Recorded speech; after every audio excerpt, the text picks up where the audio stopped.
Well, thank you. Visualize the following. I'm teaching a course in international marketing and business, and to students or to business executives, right? And the topic of culture comes up. And then I'll ask them, would you be kind enough to mention countries of low culture and also countries of high culture? And to my amazing surprise, people will mention countries.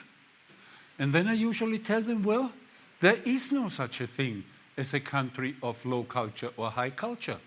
There is no good culture or bad culture. There are no better cultures or worse cultures. They are just different, right? And there they are. And this is exactly what I would like to talk about, because there are cultural differences, right? And there are two concepts, both of them really unfortunate. One of them we use in an unconscious way, but let's analyze first the first one, which I definitely believe it's a sad concept. It's called ethnocentrism. What exactly does that mean? It means that a culture believes that its culture is superior to others. Well, that should not be like that, because first we would have to analyze the definition of culture. So what is culture? The one that I use the most definition would be the sum or the set of customs, habits, traditions, belief systems, and values of a particular group of people.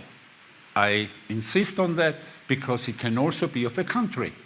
But within a country, there's a dominant culture, there are microcultures and microcultures, right? And so it can be within our own country that we have these differences.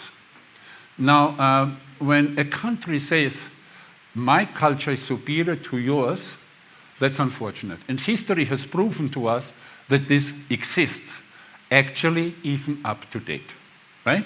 Even today, there are countries or groups that believe they are superior to others. That shouldn't be like that.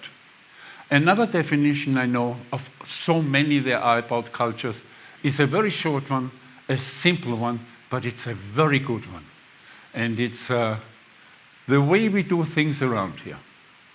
So who are we to say that my way of things doing around here is better than yours?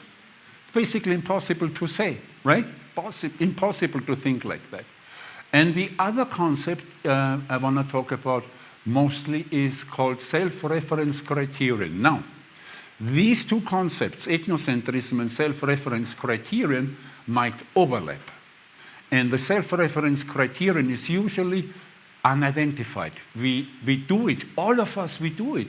We do it all the time, without even realizing it. I'll get to it in a moment.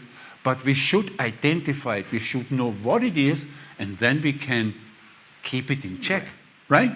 And that is not necessarily true, as many of us know.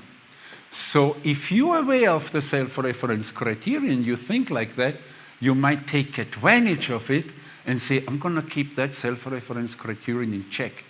And what do I do then? I might adopt the product or the marketing mix or the commercial offer or the way of managing a business to the culture I'm dealing with, right? That would be a smart move. That would be practical and good, intelligent. Now, sometimes they overlap, right? Because the self-reference criterion, sometimes we have it consciously, but mostly unconsciously. I'm going to give you a couple of examples which I hope you're going to love. So, driving a car in the United States, as we all know, when we drive and we see a stop sign, what do we have to do? According to the US culture, we have to make a complete stop, right? Complete stop. So, I lived in San Diego, have a California license, and I was out one night on a Tuesday. San Diego is a peaceful city. And I was driving back home at 2:30 in the morning. The city was asleep, nobody was around, I saw no cars, and I knew that 10 blocks before I got to my home, there was this crossing, right? With a stop sign. No traffic light, but a stop sign. And I was thinking in my head, I said, yeah, am I actually going to stop? Makes no sense. There's nobody around. It was all dark. So, funny enough, I did reduce the speed, but I did cross it, right? Well, as soon as I did this, guess what? people and the lights and the sounds. And I said to myself, well, Jesus Christ, where did these people come from? They must have been in my trunk. I never saw them, right? Well, cops are not stupid. Of course, they hide, right? And so the officer came over and asked me, do you know why I stopped you? Do you know why I pulled you over? And it's never a good idea to lie to a cop, right? So I said, yes, I do, officer. He said, so why did I stop you? Well, because I didn't do the complete stop. And he said, why didn't you do that? He said, because there was nobody around. Yeah, well, that doesn't matter. It says stop. I said, I know, but look, there was just nobody around. Yeah, but it says stop. And I said, I understand that, officer, I understand that. But this should be for when cars are around, right, during the day. In the middle of the night, there was nobody. But it says stop. And I said, well, that's crazy, right? So that was my answer. Never a good idea to yell at the cop. And especially not telling him that whatever he thinks or says is crazy, right? But he let me go. Funny enough, he let me go. Good for me, right? He must have figured, well, maybe that guy is not that wrong after all, right? So anyway, so this was a self-reference criterion in action. But listen, I never thought that my culture now, the way of doing things my way, was superior to their culture. I never thought of that. So there was no ethnocentrism there, even though sometimes they overlap, right? And the other example, which is my favorite one, is when I recently came to this country 47 years ago. The first few years I took trips to Austria because I missed my country, I missed my family, my friends, the food, and so on and so forth. So once or twice a year I went over there. But I always let them know that I was coming. So on one occasion I figured, I'm going to surprise all of them, right? I'm going to surprise all of them. And I didn't let them know. So I took the plane, flew over there. Once I was there and visited everybody, okay, they were okay. Not my father. He almost had a heart attack, and he told me that. He was very angry. Don't you ever do that again, right? You gave me a heart attack. And well, the others, I could see that they were kind of uncomfortable with me showing up like that. But now I want to go to my grandfather, who we call Opa in Austria. And he lived in this building 4 floors high, and I went up there, of course, unannounced. Knocked at the door, no answer. Knocked again, no answer. He was living alone. My grandmother had passed away, right, years earlier. So I figured, well, he's not here, I'll come back tomorrow. No big deal, right? No big deal. And as I was walking down the stairs, some neighbor came out of the 3rd floor, on the 3rd floor, and I looked at him and I said, excuse me, I just wanted to visit my grandfather, but he seems to be asleep, and he didn't open the door. Could I use your phone so I can call him? And he said, sure, come on in. And so I called. And guess what? He answered the phone. And I said, hey, Opa, I'm here. I'm a floor below you. I'm coming up now. And he said, no. Don't come up here. And I said, what do you mean? He said, no. Call me tomorrow so we can coordinate an appointment. And I said, what? This is not a pope I'm dealing with here, right? I'm not trying to get an appointment with the pope. So I said, you know what? I come from a country very far away, and I'm coming up now, okay? And I hung up. I was all angry, and I ran up the stairs, and I was figuring on the way up, I figured, maybe he's not alone. Maybe he has somebody in there. Maybe it's a girl. Maybe she's underage. Oh, no. I'm going to help him to not commit a fraud or a crime or something, right?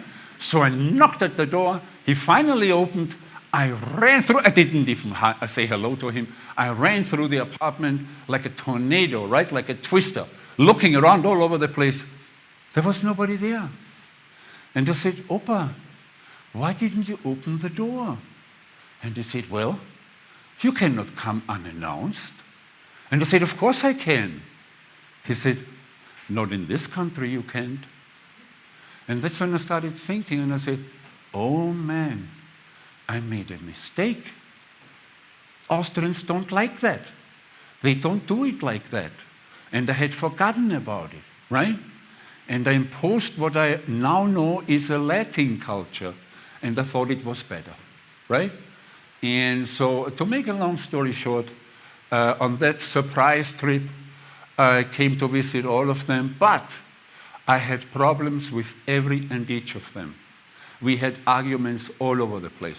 With my father and his new wife, with my mother and her new husband, with my brother and his always the same wife, my friends. I had arguments with everybody, right? And so I finally cut my vacation short, and I said, I'm going to go to Spain. I had lived in Spain, and I said, Latin people will understand me better, right? So I took the plane and went there. And on the flight from Vienna to Barcelona, I was so angry. And I said, they're all wrong. What is wrong with these people, right? What is wrong? And suddenly it came to me, and I realized, well, the common denominator, I had created all those conflicts with every and each of them in a different subject, right? And that's when I knew I was responsible, and I cried. Yes, boys do cry eventually, right? And years later, I went back to Austria. We had already forgotten about all this. I still observed things in my own country that I was not so much agreeing with anymore. But guess what I did? I kept everything to myself. I kept my mouth shut. And we had a wonderful time, right? So I was reducing tensions, conflicts, avoiding all that.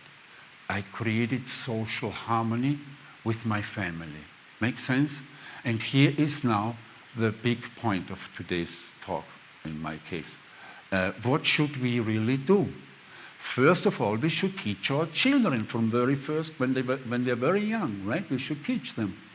But in order to be able to do that, it's our responsibility as parents to start understanding what is culture, right? And the importance of it. We have to learn to understand culture and its differences.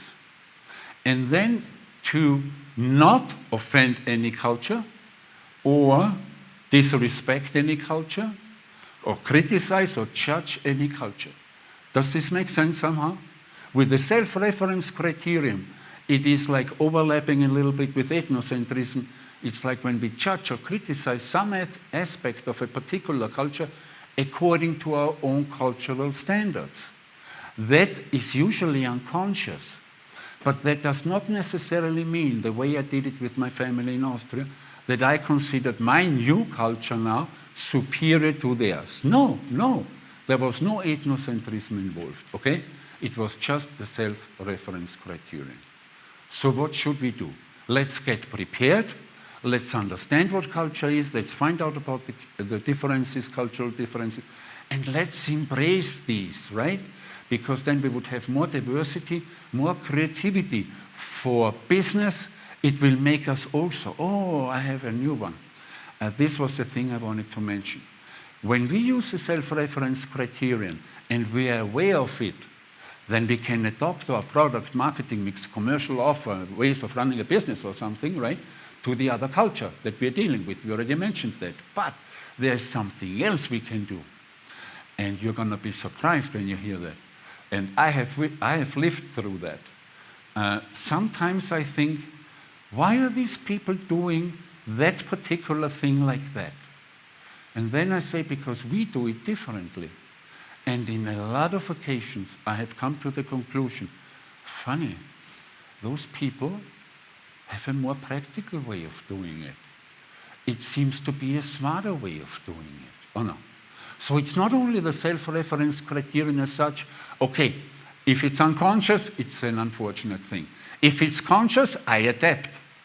But now I'm not only adapting, I'm actually enriching my own culture because I'm taking stuff from other cultures now, which I actually realize are better performed or done in that particular group.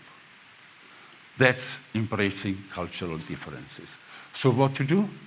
We have to spread that message everywhere, all the time, to just about everybody we know. And as far as I'm concerned, I believe we have just done this right now. Thank you so much.